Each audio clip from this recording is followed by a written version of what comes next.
क्या है चैप्टर का नाम?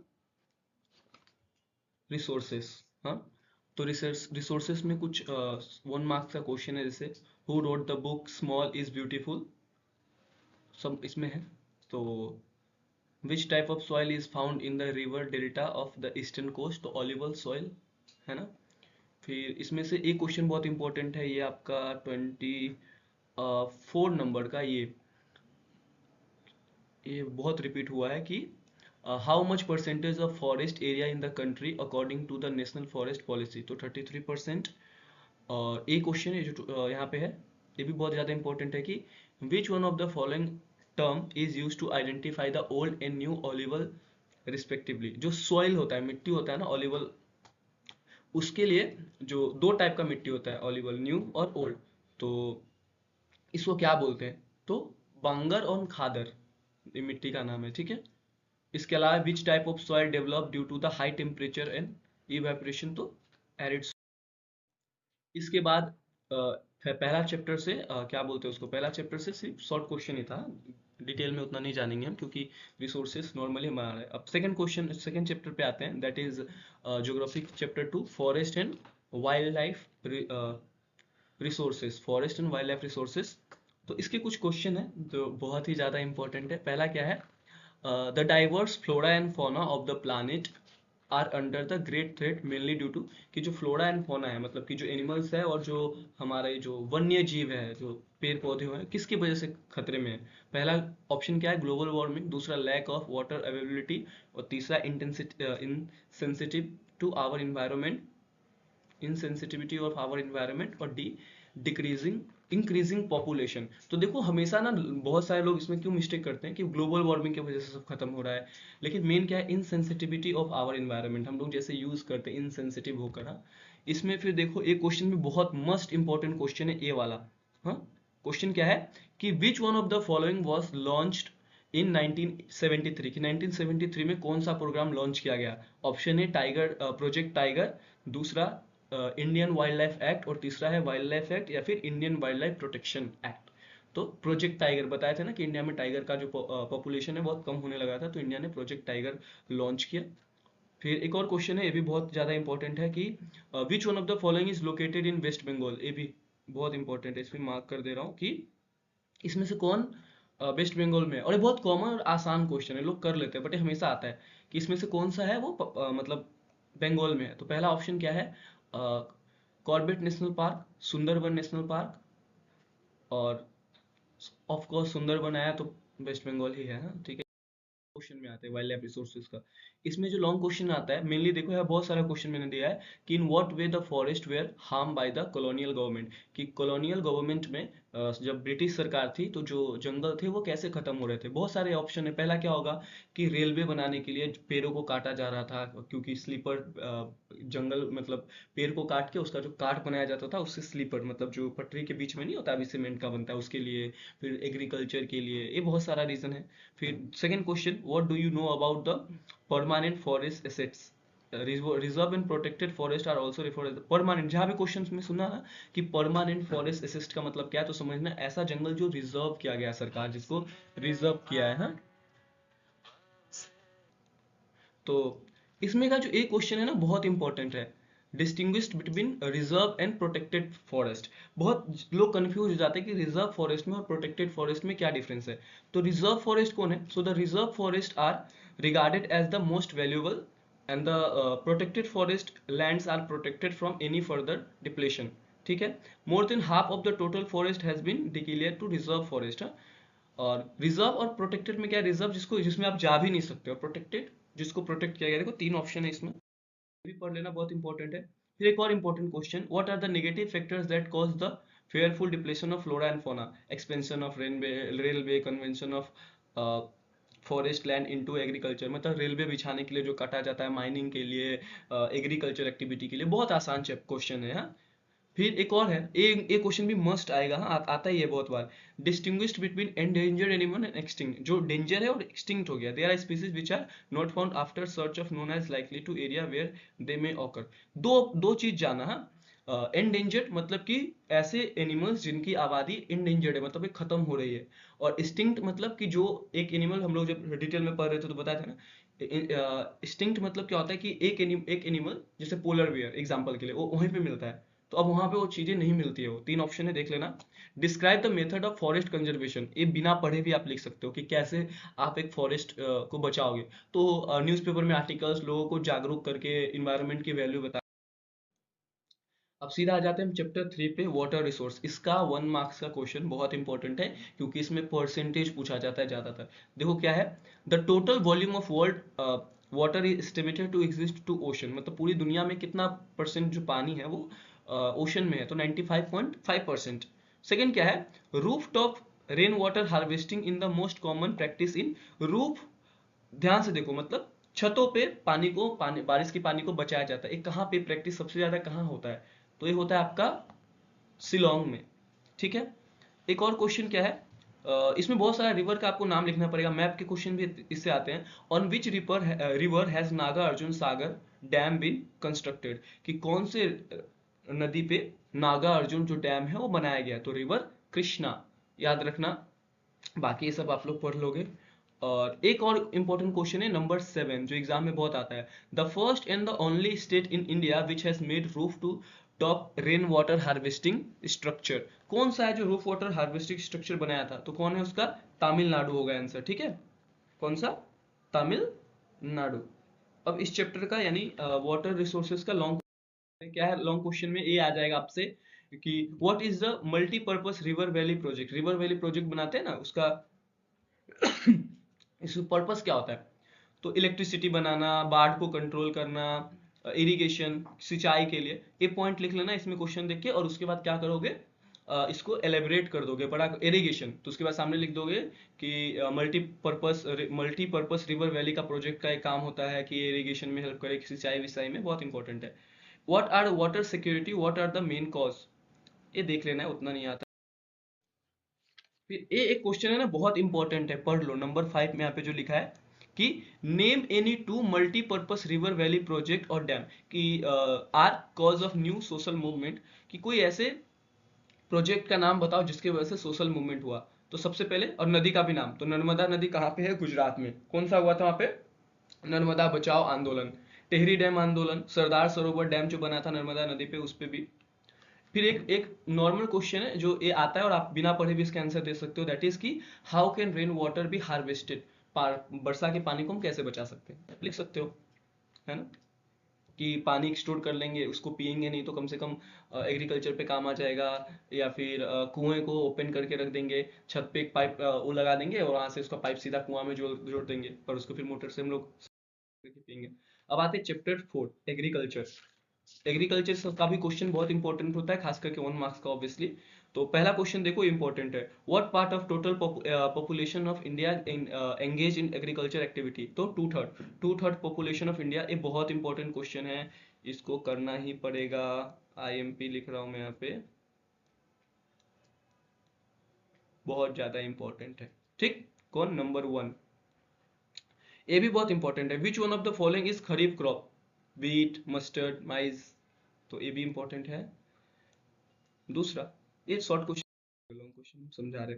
लॉन्ग क्वेश्चन में एक एक क्वेश्चन है ना, बहुत इंपॉर्टेंट होता है। What are the 3 cropping season in India, 3 cropping season India में क्या है, रबी, खरीफ और जैद। रबी क्रॉप मतलब sown in winter from October to December, harvest in summer April. मतलब रबी का क्रॉप मतलब ऐसा जो गर्मी के दिनों में कटता है, रबी मतलब सन, रबी के दिनों में कटता है, मतलब अक्टूबर और दिसंबर में लगाया जाता है और अप्रैल और जून में इसको काटाई जाती है। खरीफ का पौधा क्या होता है, grown on the monsoon, monsoon में लगाया जाता है जैसे सितंबर में, और इसको काटा कब जाता है, अक्टूबर में। एक मिनट, मानसून में जो लगाया जाता है, सॉरी, उसको खरीफ बोलते हैं। और जैद इन दोनों के बीच में, रबी और खरीफ के फसल के बीच में जो फसल को बोया जाता है उसको हम बोलते हैं खरीफ की फसल। Discuss the main impact of globalisation on Indian agriculture, ये भी देख लेना, नहीं है, ये बहुत इंपॉर्टेंट है। What are the 4 important fibre crop of India. इसमें जो दूसरा क्वेश्चन है ना, बहुत इंपॉर्टेंट है कि जूट को गोल्डन फाइबर क्यों कहा जाता है, मोस्ट इंपॉर्टेंट है, घर जाके रिवाइज करोगे, वीडियो भी देख लेना और नोट्स तो दिया है जूट वाला, कि जूट को गोल्डन फाइबर क्यों कहा जाता है। तो it grow well on well drain fertilise soil, ये बहुत अच्छे से है, ये थोड़ा देख लोगे। ये क्वेश्चन भी बहुत इंपॉर्टेंट है।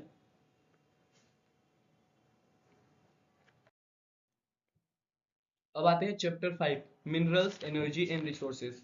इसका एक पहला इंपॉर्टेंट क्वेश्चन है कि how many percent minerals intake representation in total intake of nutrition, so 0.3। Magnetite is the finest iron और with a new higher content iron up to 70%। Magnetite में 70% आयरन होता है। तो शॉर्ट क्वेश्चन डिस्कस नहीं करेंगे, देख लेना। इसका जो पहला क्वेश्चन है लॉन्ग का, ये बहुत इंपॉर्टेंट है।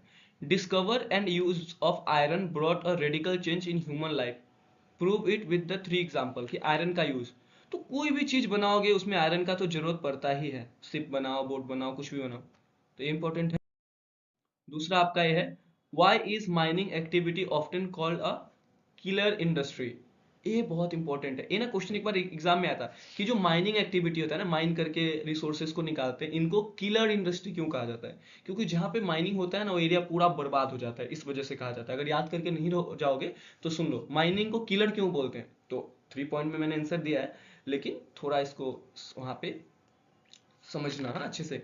तो पहला क्या लिखोगे, हाई रिस्क इन्वॉल्व। माइनिंग करोगे तो उसमें रिस्क है, आदमी दब जाएगा और बहुत सारे इशू होते हैं। दूसरा, due to the poisonous from mines are vulnerable to workers.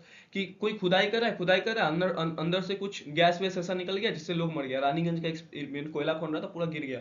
तो माइनिंग क्यों किलर बोला जाता है? No need to mark. हाँ, वहां पे देख रहे हो ये? क्योंकि यहाँ सब है ही ना, दिक्कत नहीं। अब आते हैं चैप्टर 6 पे, मैन्युफैक्चरिंग इंडस्ट्रीज। बहुत छोटा छोटा दिख रहा है, इसमें आपको एक नंबर पढ़ना है कि in 1857 were the first cotton mill of India founded. कि 1857 में इंडिया का जो फर्स्ट कॉटन मिल था, कहाँ खोला गया था? कहाँ खोला गया था? Any guesses? ऑप्शन दे रहा हूं, मद्रास, सूरत, बॉम्बे, मैसूर। सूरत। बॉम्बे। पहले गुजरात और महाराष्ट्र एक ही पार्ट हुआ करते थे। लार्जेस्ट प्रोड्यूसर ऑफ जूट कौन सा देश है? बांग्लादेश, इंडिया, श्रीलंका या ब्राजील? जूट का सबसे बड़ा? इंडिया। Very good, India. ए पढ़ लेना, इधर से ए पढ़ लोगे। 6 नंबर बहुत इंपॉर्टेंट है। पढ़ना खैर सभी है, बट ए थोड़ा इंपॉर्टेंट मुझे लग रहा है। एसटीपी का फुल फॉर्म क्या होता है? तो सॉफ्टवेयर टेक्नोलॉजी पार्क। एसटीपी का full form software technology park. A question और ए 7 वाला। एनटीपीसी का फुल फॉर्म क्या होता है? तो एनटीसीपी का फुल फॉर्म क्या होता है? NTPC, sorry. तो नेशनल थर्मल पावर कॉर्पोरेशन। क्या? National thermal power corporation. अब आता है एटॉमिक पावर प्लांट कॉजेस।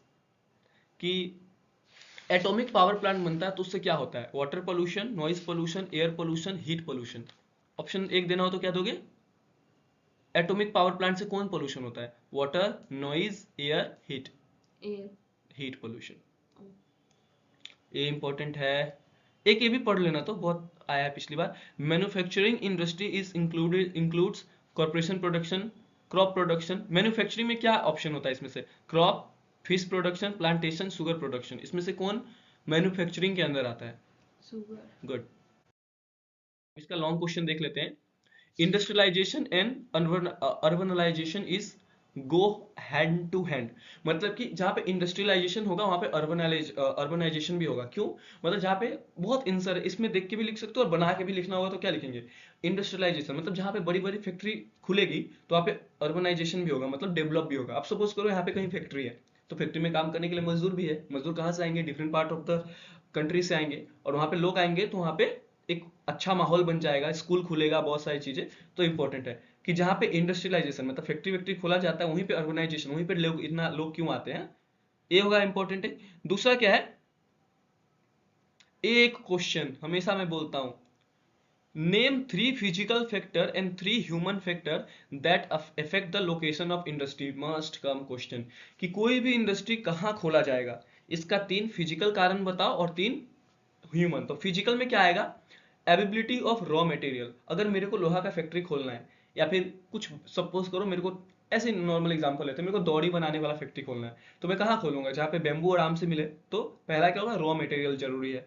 दूसरा, सुटेबल क्लाइमेट, क्लाइमेट भी अच्छा हो। और तीसरा, अवेबिलिटी ऑफ सॉरी, तीसरा क्या होगा? पानी हो, अवेबिलिटी ऑफ वाटर। कुछ भी चीज में तो चाहिए। अब आते हैं ह्यूमन फैक्टर। ह्यूमन फैक्टर में क्या होगा? लेबर सस्ता मिले, मार्केट आसपास होगा, मैं सामान बेचूंगा खरीदूंगा तो बेचूंगा भी तो ना कहीं, और गवर्नमेंट का पॉलिसी अच्छा हो। लार्ज स्केल शॉर्ट स्केल पढ़ लेना। एक और इंपॉर्टेंट क्वेश्चन है, पूछा था what which factors are responsible for the decentralisation of cotton textile mill in India. बहुत इंपॉर्टेंट है, पढ़ो इसको। तो इसका आंसर क्या होगा, cotton textile have a very high demand throughout the country. Cotton textile का पूरा इंडिया में बहुत ज्यादा डिमांड है। दूसरा, major input like banking, electricity, transportation are available in almost every part of the country. तीसरा, textile industry is labour intensive industry, labour is easily available in India. क्यों? क्योंकि टेक्सटाइल में बहुत ज्यादा लेबर चाहिए और इंडिया में लेबर तो होता ही है। एक क्वेश्चन, ये भी इंपॉर्टेंट क्वेश्चन है, मैं इसको करवाऊंगा नहीं, आप लोग खुद ही पढ़ लेना। Cotton textile industry has close link with agriculture, कि कॉटन इंडस्ट्री एग्रीकल्चर कृषि से क्यों रिलेटेड है? ऑफ कोर्स कच्चा सामान तो वहीं से आता है, रॉ मटेरियल तो वहीं से आता है, पढ़ लेना इसको। अब क्या आता है, what were the major objective of national jute policy. ये मैं बोल रहा हूँ मेरी तरफ से, एग्जाम में आएगा, नहीं आने से डांटना मत, बट आएगा, मत बोलना कि आप बोले थे और नहीं आया, बट आएगा। इंपॉर्टेंट क्या है, what were the major objective of national jute policy 2005। National jute policy जो बना था उसका मेन ऑब्जेक्टिव क्या था, क्यों बना था? तो पहला क्या है, टू इंक्रीज द प्रोडक्टिविटी, कि ज्यादा उत्पादन हो। दूसरा, to improve the quality, quality अच्छा हो। तीसरा, insuring good price of the jute farmers, farmer जो जूट उगाते हैं उनको अच्छे पैसे मिल पाए। पांचवा, enhancing the aid per hectare, कितना पर हेक्टेयर में कितना होता है वो। Government policy of mandatory use for jute packing वगैरह, ये सब देख लेना एक बार। अब लास्ट में आते हैं जल्दी,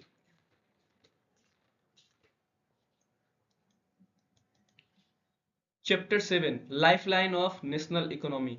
क्या है, road. 6 lane highway are called, 6 lane जहां पे 6 लाइन हाईवे होता है उसको हम क्या बोलते हैं? ऑप्शन एक, national highway, international highway, state highway, golden quadrilateral super highway. Option देना, आंसर देना हो तो क्या दोगे? सर 2। नहीं, B, golden quadrilateral super highway. Golden quadrilateral super highway are manage by, कौन मैनेज करता है इसको? तो NHAI, national highway authority of India. Village are connected to a major town through the scheme of road, किस scheme of road से गांव को शहरों से जोड़ा गया है? तो PMGS, प्रधानमंत्री ग्रामीण ऐसा कुछ है। हाँ, इसका एक बार देख लेना, भूल रहा हूं मैं अभी। Border roads are connected by CRF, BSF, Indian army, BRO, तो BRO। तो मेरे तरफ से अगर एक सजेशन आप लोगों को होगा तो ये होगा कि इसका जो शॉर्ट क्वेश्चन है सारा पढ़ के जाना, ठीक है? कौन आएगा नहीं बोल सकते, सभी इंपॉर्टेंट है इसमें। अब आते हैं लॉन्ग क्वेश्चन में, नहीं short he, sorry. AIR stands for all India radio, ये सब पढ़ना। अच्छा, एक क्वेश्चन है मुझे इंपॉर्टेंट लग रहा है, what are the different types of road in India. वही जो ऑप्शन में था, state highway, national highway, golden quadrilateral highway and all. हाँ, what do you mean by pipeline transport, ये भी इंपॉर्टेंट है। तो ट्रांसपोर्ट ऑफ लिक्विड गैसेस और throughout pipe made for durable metal और plastic tube is called pipeline transport. Pipeline transport मतलब, अब देखो बांग्लादेश से हम लोग गैस मंगाते हैं, नेचुरल गैस। अब किस में भर के लाएंगे उसको? नॉर्मली सिलेंडर में लाएंगे, कितना लाएंगे? तो सीधा पाइपलाइन बिछा देता है। कुछ तो सुनने में आता है इंडिया से कहां तक पानी का पाइपलाइन भी बिछा रहा है समुद्र से। इसमें क्या होता है ना, इसको हाँ, इसका एक ना डिस्क्वालिटी समझ लो। कभी कभी क्वेश्चन में ऐसा आ जाता है कि जो पाइपलाइन है इसका क्या डिमेरिट्स है, डिसएडवांटेज क्या है? तो बहुत कॉस्टली होता है, पाइपलाइन बिछाओगे तो कितना खर्चा है। अगर एक जगह भी खराब हुआ तो उसको रिपेयरिंग का भी बहुत वो होता है। तो ये भी जरूर आसान क्या है, क्योंकि कहीं पे बिछा सकते हैं ना। अब ये भी क्वेश्चन है, what are the chief import and export item in India, ये पढ़ लेना। तो इंडिया से सबसे ज्यादा क्या चीज जाता है? इंपोर्ट मतलब बुलाया जाता है। एक्सपोर्ट, इंपोर्ट क्या करते हैं? Agriculture and allied product 2%। सबसे ज्यादा हम क्या मंगाते हैं पूरी दुनिया से? एक गेस करो तो, क्या मंगाते होंगे पूरी दुनिया से सबसे ज्यादा इंडिया में? Petrol. Very good, petrol, 5 number. But ये पूरा लॉन्ग क्वेश्चन है। और एक्सपोर्ट सबसे ज्यादा हम लोग क्या करते होंगे? वीट। देख लेने। लास्ट क्वेश्चन है, what are the problem face by Indian railway. ये क्वेश्चन मुझे इंपॉर्टेंट लग रहा है, इंडियन रेलवे का क्या है? एक क्वेश्चन तो आप लोगों को आंख बंद करके लिखना चाहिए। अभी कुंभ में क्या हो रहा है? पॉपुलेशन ज्यादा है, ट्रेन नहीं है, स्पीड कम है ट्रेन की, पटरी अच्छी नहीं है, मैनेजमेंट अच्छा नहीं है, कुछ भी लिख सकते हो। लेकिन अगर सो कॉल्ड फ्रेमिंग वाला आंसर बोलो तो ये लिख लेना, road network in inadequate from increasing volume of traffic, about half of the road are what are the problem face by Indian roadways, sorry railway नहीं, रोडवेज। तो ट्रैफिक बहुत है वो है। और रेलवे का भी आएगा तो आप लोग लिख लेना, ठीक है। तो यहीं पे खत्म होता है आपका ये चैप्टर, मतलब ज्योग्राफी पूरा खत्म होता है। कल वीडियो में हम लोग पूरा हिस्ट्री को खत्म कर लेंगे, ठीक है। Important question. और एक बात ध्यान रखना, आइडियली सब बोलते हैं डिटेल पढ़ के जाओ, बट एक क्वेश्चन पढ़ के जाओगे ज्योग्राफी में 100%, क्योंकि बहुत जगह आपको ऑप्शन मिलेगा 20 मार्क्स का, इससे 20 मार्क्स का, उससे 20 मार्क्स का। 80 नंबर का पेपर है, 20-20 मार्क्स का आएगा ज्योग्राफी में। अगर बाकी किसी में ऑप्शन आएगा उसका आंसर नहीं आया तो इसका लिख देना, 1 मार्क्स का छोड़ के बाकी का। तो एक और इम्पोर्टेंट रखना कि कुछ कुछ क्वेश्चन एडिशनली जो मैंने बताया, फैक्ट्री कहाँ खोलेंगे जहाँ पे रॉ मटेरियल्स हो, है ना, और इंडेंजर्ड एनिमल वगैरह जो जो टर्म्स है वो अच्छे से याद करना। बाकी हम कल ज्योग्राफी को भी खत्म करते हैं।